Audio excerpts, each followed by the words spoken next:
What is up, everyone? Welcome to round 2 of the Portland Monthly Premodern Paper Magic Afternoons July 2025 tournament. We got 2 new decks to show you, so let's dive in.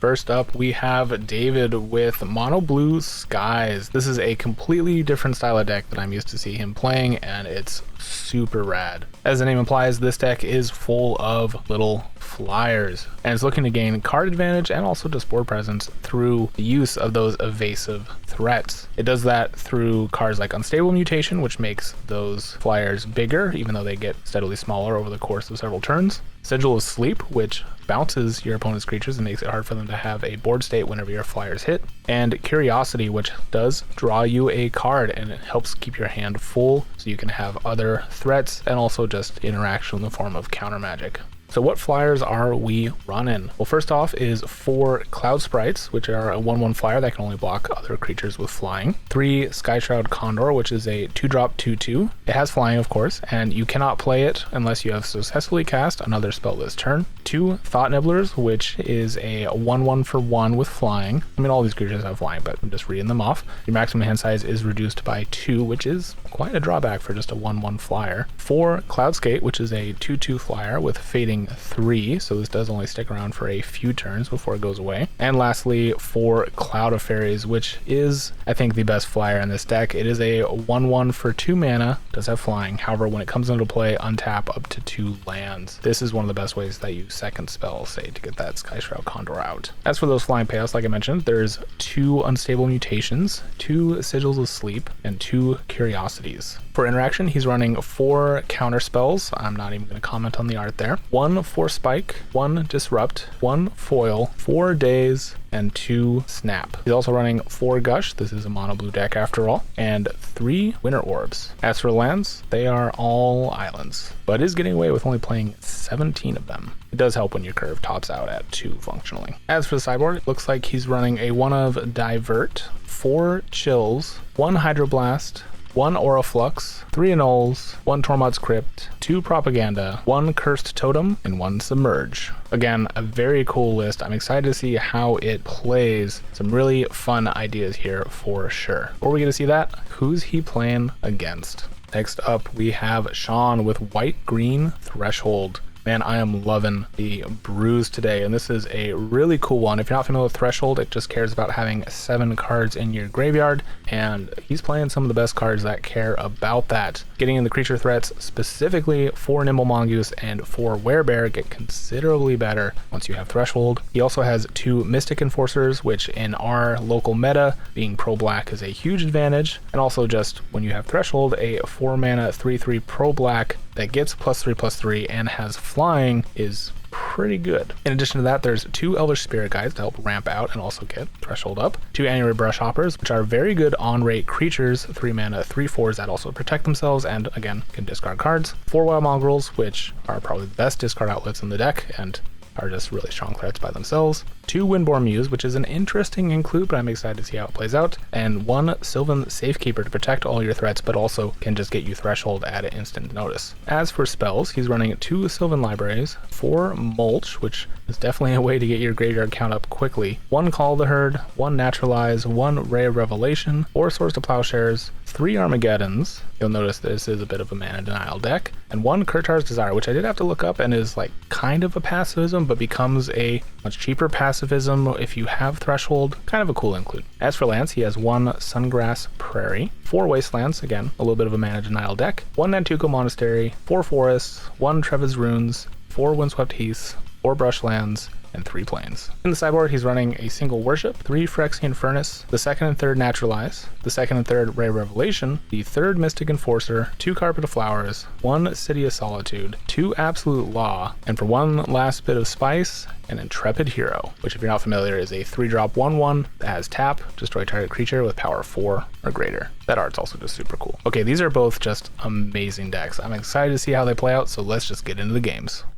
And here we go. David is on the left, Sean is on the right. Now this should be an interesting matchup for sure. Both players attacking at different axes. Sean's deck does actually have an above average amount of flyers. He has the Windborne Muse, and of course, once he gets Threshold, his pro-black 3/3s become real threats to David's 1/1 flyers. Looks like David's going to be mulliganing here, though, so we're going to cut to when he has a keepable hand. David looking for a keepable 6 here.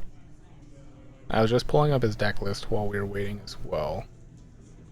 Or sorry, I was pulling up Sean's deck list, and yeah, so he does have the 2 Mystic Enforcers and the 2 Windborn Muse main. You would think the Elvish Spirit Guide would have flying, considering it has giant wings, but it doesn't.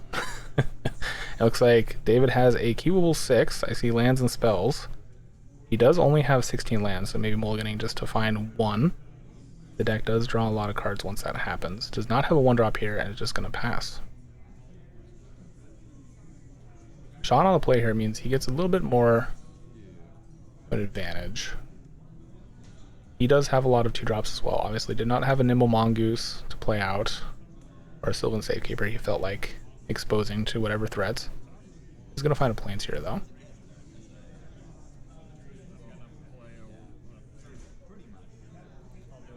Alright, David does have foil mana up if he really wants to. He also has a Force Spike. He's just waiting to cast it. There's the Force Spike on the Werebear. Gotcha. That's a very beautiful 7th edition Force Spike as well. I may have mentioned before, I don't know if I did in this deck tech though, but David does love his foils, and we love looking at them. Alright, there's a Cloud of Fairies. Gonna enter. Tap, untap. And then there is the 1 mana 1/1 that makes it so your hand size is reduced by 2. Now David doesn't need to worry about that because he had to mulligan and only has 3 cards in hand. He does have a Disrupt though.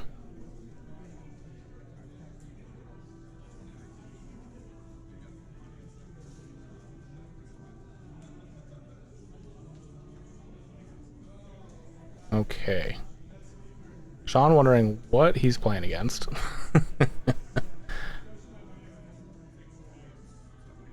And is actually just going to pass it back. That creature that David played was the Thought Nibbler.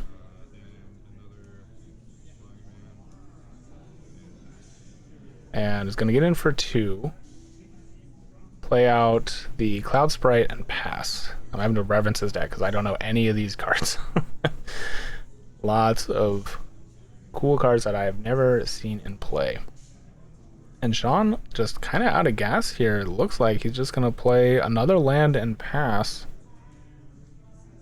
There's a Curiosity. I do know that one on David's side.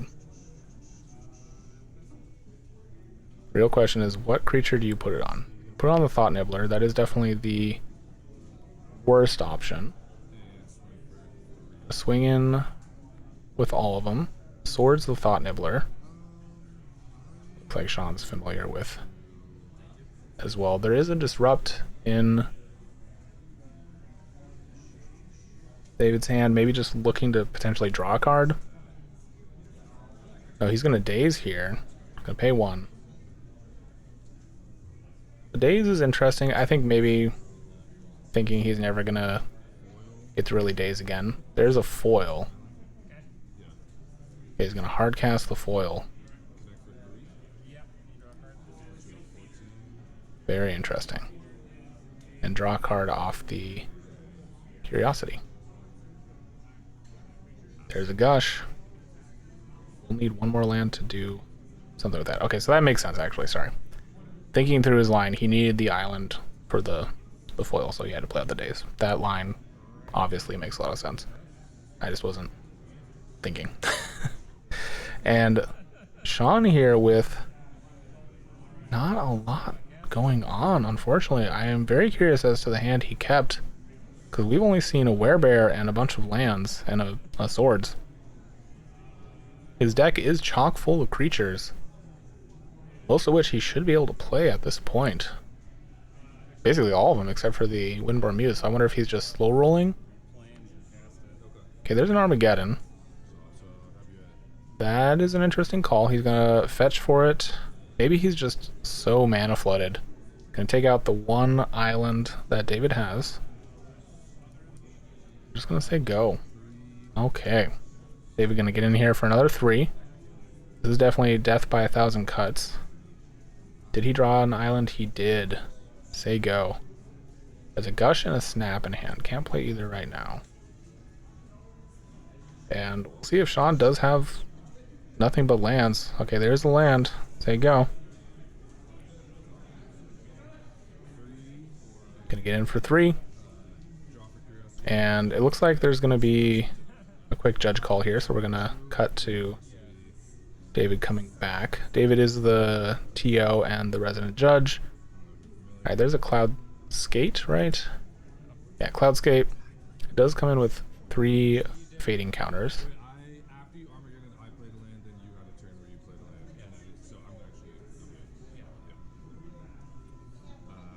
And is swinging for 3. Oop. And it looks like Sean is actually just going to scoop things up. And we're going to game number 2.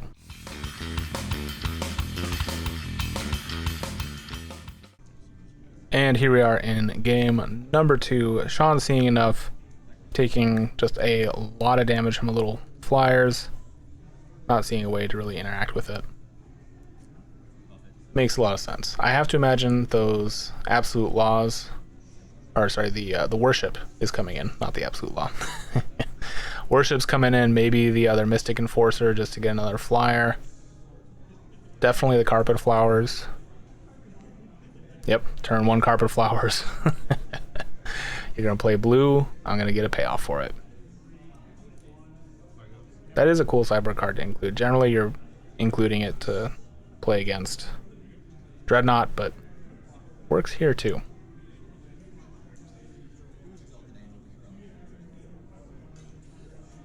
Okay, Sean functionally having access to 3 mana here. Can he do anything with 3 mana?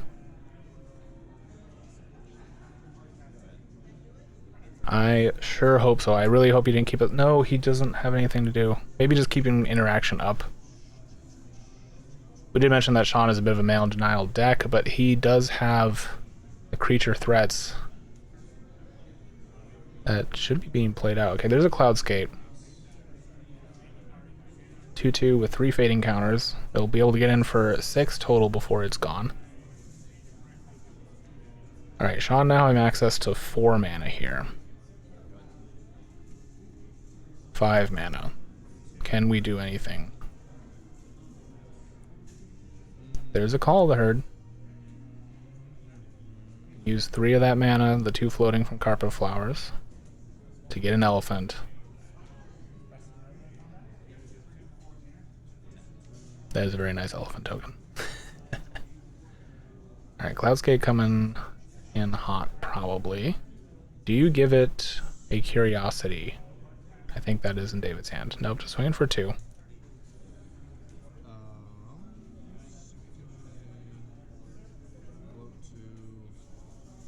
And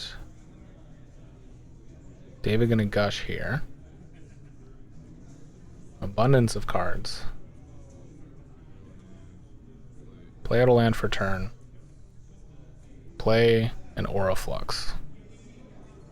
This is a tax on enchantments. However, I have to look at the timing of this exactly. I don't think Sean can use the Carpet Flowers mana to pay for the Flux. But at the same time, he might just want to pay it anyways. That is a curious situation for sure. Let me look it up just to make sure. David just gonna pass back. Okay, so Sean will pay it.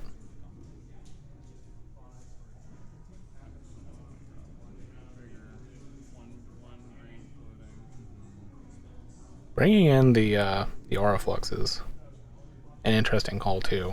We didn't really see. I mean, honestly, David might have thought that Sean's on some kind of Enchantress. He didn't really see much other than Armageddon. Okay, there's a Wasteland. Gonna get in for 3. This is a race. The elephant will win if it doesn't get snapped, which is what David just drew. Gonna play out an island. Gonna get in for 2.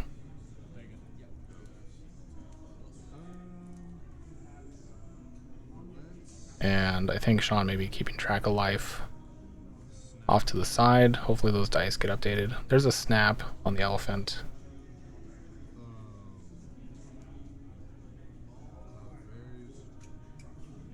There's a cloud of fairies. Really chaining stuff together. Keeping counterspell mana open as well. There is a condor, and definitely 2 spells have been cast. There's a swords for the condor. Don't need to have you have a more permanent 2/2. And David here updating the life totals for us. Thank you very much.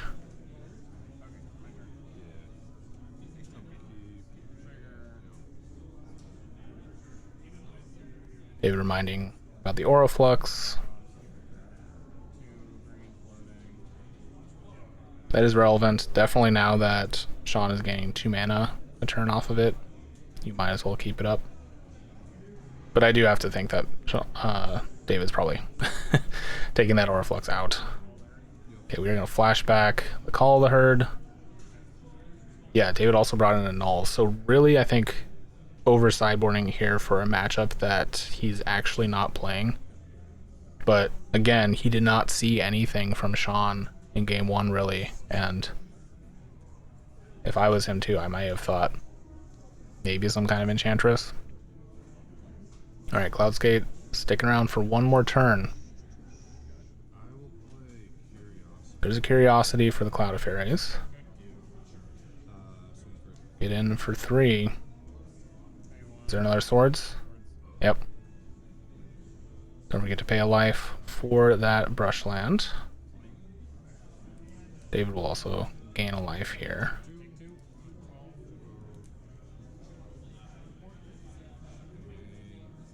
And there is the Thought Nibbler.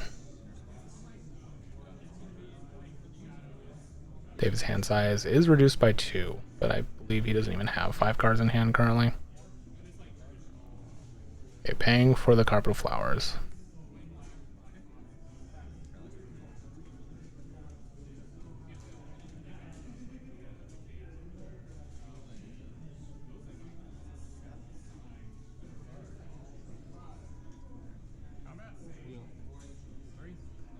Sean gonna get in for 3.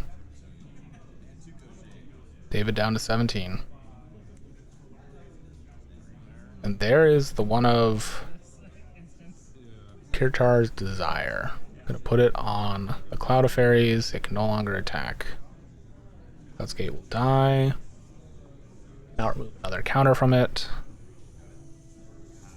And David can only pass. Now he can block with the Thought Nibbler. Sorry, I may have said that was Cloud of Fairies earlier. It's Thought Nibbler. And there's no reason for him not to now that it's under Kirtar's Desire. I did mention in the deck tech that it's kind of like pacifism, but it only is a full pacifism if you have Threshold. It can still block. Okay, there's a hard cast Spirit Guide, which will get counterspelled in the rudest way possible. Yes, David, we see it. Ugh. And there's an elephant coming in for 3. I'm not sure what David was trying to prove bringing those cards other than really trying to troll all of YouTube, but there's another Cloudscape.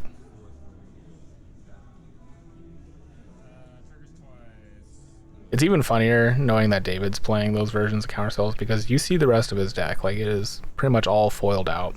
We've seen his decks in the past have the nicest looking printings. He's not a big signature fan, so he doesn't go for that really, but yeah, definitely has a love and appreciation of the OG art, so seeing these counterspells makes me think that this whole deck was maybe just a bit of a troll. But it does seem sweet. I mean, it won game 1. Okay, there's a mulch. Grab a land. Threshold is now online, so that Desire is now a full pacifism for 1 less. Wait, no, is he only at 6? I forgot he flashed back to the no, with the mulch, that's 7. Okay, yeah.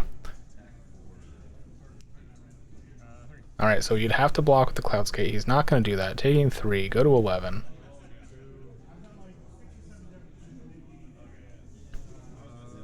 Is that a Sigil of Sleep? And he's going to let him read it real quick. Sigil of Sleep is super nasty. Whenever enchanted creature deals damage to a player, return target creature that player controls to its owner hand. So that token getting bounced unless Sean has another sword. So that would be his last one, but that's not happening, and that elephant is airborne. Unfortunately, I don't think that that Dumbo's dropping anytime soon. Because for whatever reason, Sean only has one Call the Herd in the deck. Oh, you do have to pay for Kirtar's Desire and the Carpet Flowers. Don't forget about the Carpet Flowers. Yeah. Okay, looks like he did tap for him. That is actually fairly relevant, and David might actually keep the Oral Flux in the deck, seeing that there are still some enchantments that Sean wants to play. Like a Worship, which will get annulled. Another piece of tech that at first glance didn't seem like it could include, but considering what Sean has brought in, was actually very relevant.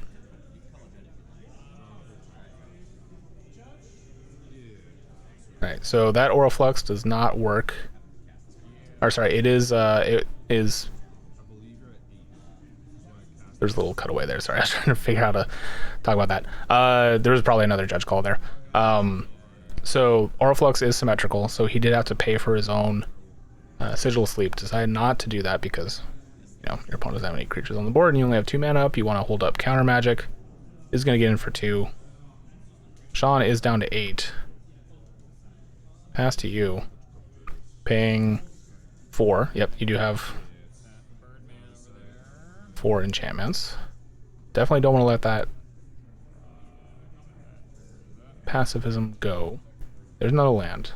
Sean really just flooding out, I think, in these games. Really unfortunate. I think he does have a very cool deck. Cloudscape getting in for another 2. And David just with so many counterspells. Does he have 3 counterspells in hand? I think he's drawn all 4 of them now. Pass to you.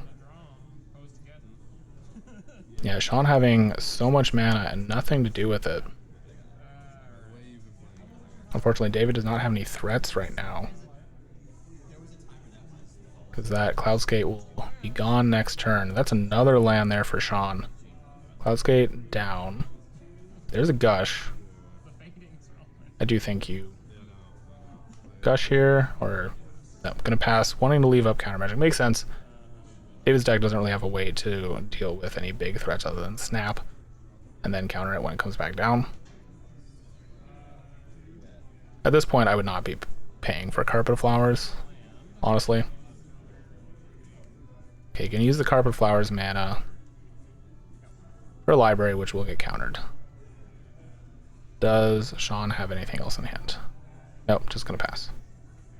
And David not gushing there, which was interesting.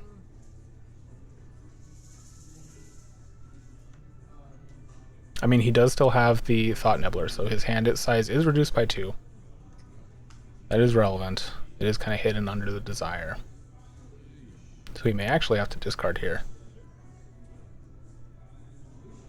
Yeah, unfortunately, I think David forgetting his own Thought Nibbler, and has a hand size of 5, but has 6 in hand. Alright, there's... Yeah. Unfortunately, that Mongoose not nimble enough to dodge a counterspell. We're going to Gush again here. Floating 2 blue. And David just looking for threats.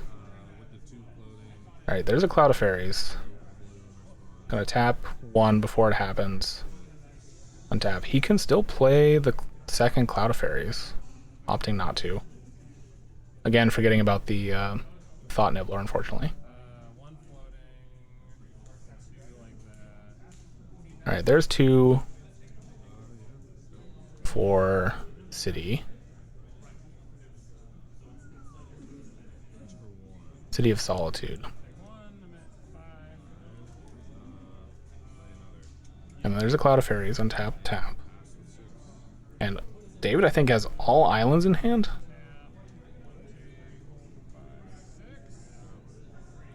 That is very strange.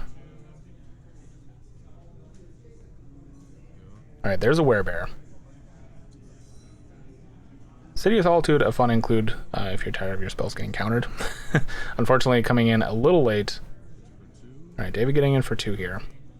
That werebear, though, could catch up. Okay, there's a Cloud Sprite. Can't block. Say go. Yeah, David with nothing but islands in hand. Werebear definitely has Threshold.